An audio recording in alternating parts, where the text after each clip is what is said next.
नमस्कार दोस्तों, मैं हूं प्रिंस कुमार और आप देख रहे हैं स्टडी हब।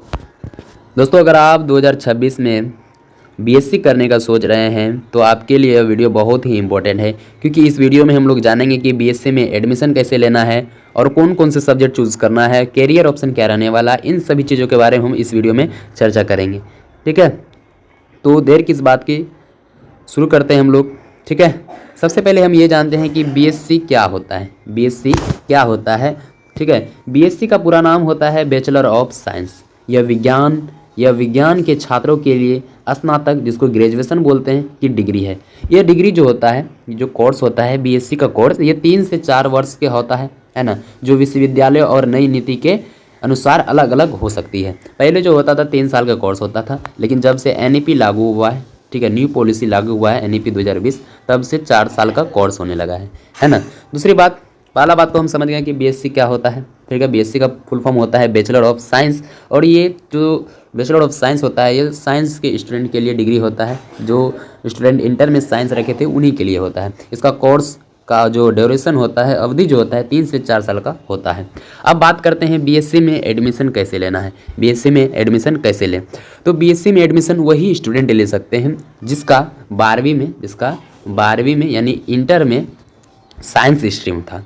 जिसका इंटर में साइंस स्ट्रीम रहा होगा वही बीएससी में एडमिशन ले सकते हैं। अगर आपका आर्ट्स रहा था, अगर आप इंटर में आर्ट्स रखे थे, तो आप बीएससी में एडमिशन नहीं ले सकते हैं, है ना। तो आपका इंटर में साइंस होना जरूरी है, तब जाके आप बीएससी में एडमिशन ले सकते हो। 12वीं स्ट्रीम के अंकों के आधार पर एडमिशन होता है। जैसे कि आप अगर साइंस से किए हैं तो आपको सबसे पहले जिस विश्वविद्यालय से आपको एडमिशन लेना है, यानी कोर्स करना है, जैसे कि पूर्णिया यूनिवर्सिटी हो गया, नालंदा यूनिवर्सिटी हो गया, पटना यूनिवर्सिटी हो गया, लखनऊ यूनिवर्सिटी हो गया, अगर जिस भी विश्वविद्यालय से आपको मतलब बीएससी करना है, तो आप इस विश्वविद्यालय के आधिकारिक वेबसाइट से जाकर आप अप्लाई कर सकते हो। ठीक है, और उसके बाद अप्लाई करने के बाद आपका एक मेरिट लिस्ट निकलता है। मेरिट लिस्ट में आपका नाम रहेगा और जहाँ भी आपको कॉलेज दिया रहेगा वहाँ जाके आप एडमिशन ले सकते हैं। कुछ विश्वविद्यालय में क्या होता है, एंट्रेंस एग्जाम होता है। एंट्रेंस एग्जाम जैसे कि नालंदा यूनिवर्सिटी, बड़े बड़े विश्वविद्यालय, कुछ ही विश्वविद्यालय ऐसे हैं जहाँ पर एंट्रेंस एग्जाम होता है। ठीक है, नहीं तो लगभग विश्वविद्यालय में क्या होता है कि डायरेक्ट आप अप्लाई कर सकते हो। अगर आप साइंस इंटर में लेकर किए हो तो आप डायरेक्ट अप्लाई कर सकते हो। ठीक है, तो आपका मेरिट लिस्ट निकलेगा, आप जाके एडमिशन कर सकते हो। लेकिन कुछ ही ऐसे विश्वविद्यालय जहाँ पर एंट्रेंस एग्जाम देना होता है, ठीक है, विश्वविद्यालय के माध्यम से होता है। यदि आप 12वीं में फिजिक्स, केमिस्ट्री, बायोलॉजी या मैथमेटिक्स पढ़ा है तो आप बीएससी में आवेदन कर सकते हैं। तीसरा पॉइंट आता है बीएससी में कौन कौन से सब्जेक्ट होते हैं। बीएससी में कौन कौन से सब्जेक्ट होते हैं? तो जूलॉजी होता है, बॉटनी होता है, बायोटेक्नोलॉजी होता है, माइक्रोबायोलॉजी होता है, मैथमेटिक्स होता है, physics, chemistry, statics, computer science, information technology, environmental science होता है। अब यहाँ पर ये मैटर करता है कि आपको कौन से सब्जेक्ट चूज़ करना है। तो हम इसमें जो होता है, एक बात ध्यान रखना है कि जो एनईपी 2026 जब से लागू हुआ है, एनईपी 2026 न्यू पॉलिसी जब से लागू हुआ है, इसमें क्या होता था, पहले होता था कि 3 सब्जेक्ट लेना पड़ता था, 3 सब्जेक्ट लेना पड़ता था। लेकिन जब से एनईपी आया है, न्यू पॉलिसी आया है, तो उसमें 6 सब्जेक्ट टोटल लेना होता है। जैसे कि पहला आपको मेजर जिसको हम एमजीसी बोलते हैं, ठीक है। दूसरा आता है माइनर जिसको हम लोग मिस बोलते हैं। उसके बाद आपको एमडीसी लेना होता है, एसी लेना होता है, बीएसी लेना होता है, ठीक है।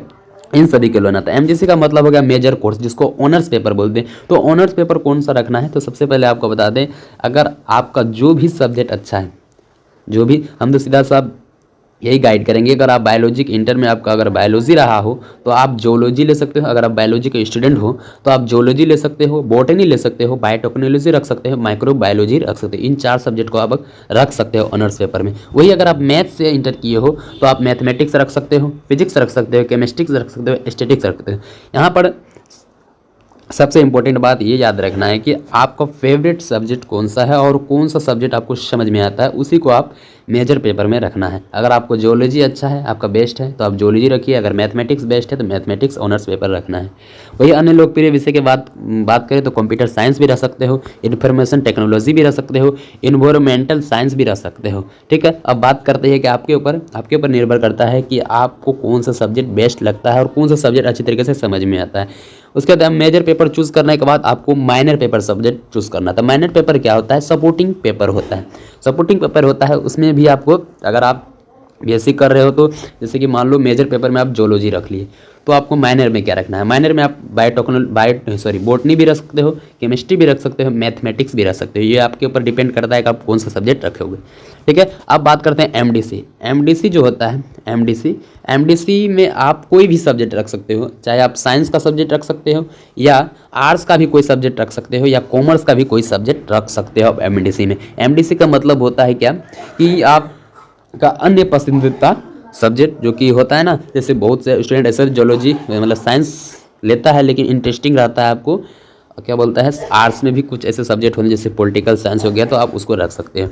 ठीक है, एएससी में आप भी रख सकते हो। बीएससी होता है जिसको कम्युनिकेशन इन एवरीडे लाइफ बोलते हैं।